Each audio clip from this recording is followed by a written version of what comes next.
Hi everybody, my name's Todd. You might know me as Sykeston on Reddit and at Harry's Chase Forum. We're standing in what is my escape room in Detroit. It started about a year ago, kind of in an indirect or maybe more direct way as a result of being involved in Forrest Fenn's Chase, because everybody likes puzzles. So I got the idea to open the escape room based on that. So I started thinking about it. We've seen a lot of people go through the escape room now. If you want to kind of look around the room here, won't give too much away, but watching hundreds now at this point of people go through the room, we've had the ability to be able to see how people interact with puzzles. And it got me thinking about how we as searchers for Forrest treasure react and deal with his puzzle. And so tonight I wanted to give you one example of a logic flow of certain puzzles and how people sometimes react to clues when they're given to them in the room. So what we're going to do is we're going to walk around here, and there's a puzzle where they have to solve a puzzle, and then they get a series of wires. And then they have to wire up these boxes in the corner of the room. Grab the other one here. And typically you'll have two or more people in the room, so you'll have two people or one person in each corner. And the idea here is that they realize that they need to press these red buttons after they've done the wiring at the same time. And most people get that. So when you press them at the same time, what's going to happen is, I'm pressing them, now he's going to turn around and you'll see above the fireplace here that it lights up. See, I'm pressing, depressing, pressing. You'll notice that there are now posters of Harry Houdini, and that's the theme here, is the Harry Houdini room. And you'll also notice on the posters there are a series of numbers, numbers 1 through 6.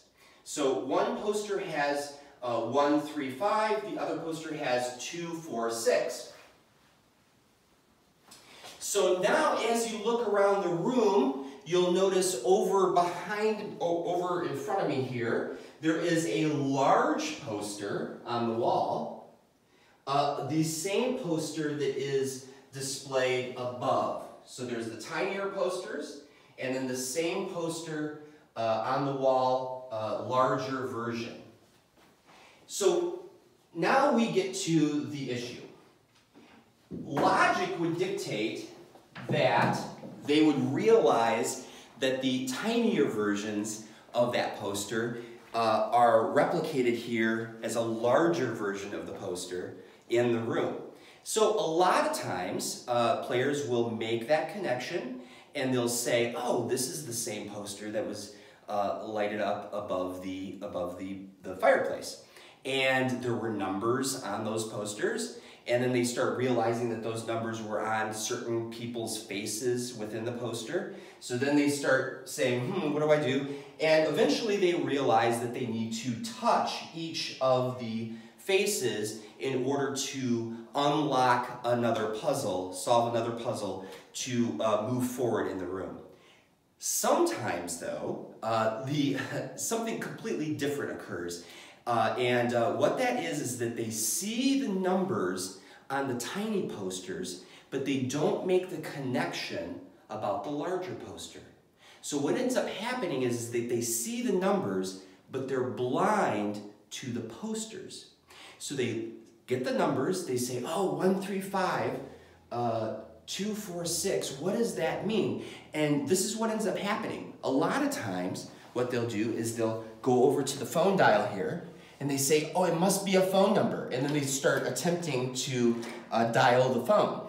Or they'll come over here to this padlock that's on the torture chamber in the center of the room, and they say, well, maybe that's the combination to this lock. All the while, the obvious is staring at them in the room on this wall over here as the big poster. So they're not making that logical progression that the posters that were being lit up are the same as the one here on the wall. Now, how does this all play into the Forrest Fenn treasure hunt? Well, I'm not 100% sure, but if you start thinking about it, you have to think in terms of the fact that Forrest has often said that it's a logical progression, that when you read the poem, it's use logic in order to solve it. And I think what he's trying to say is that don't be distracted by the other things that don't make sense.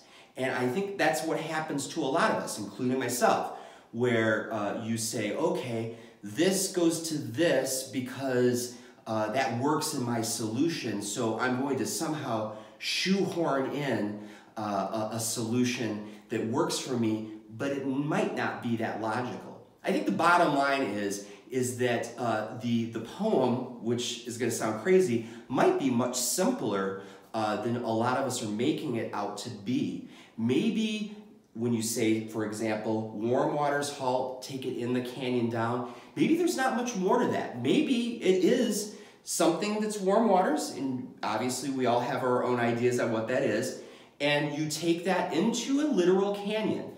I guess I'm not trying to solve the poem here at this point, but the thing that I really want to drive home is that we need to use logic and we need to look for the obvious when we're trying to solve Forrest's puzzle. And I do truly believe that he does have a puzzle here, just like an escape room. It just happens to be probably the world's largest escape room, and there's only going to be one winner.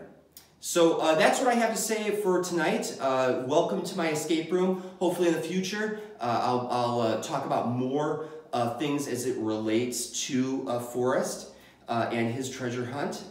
Thank you for watching.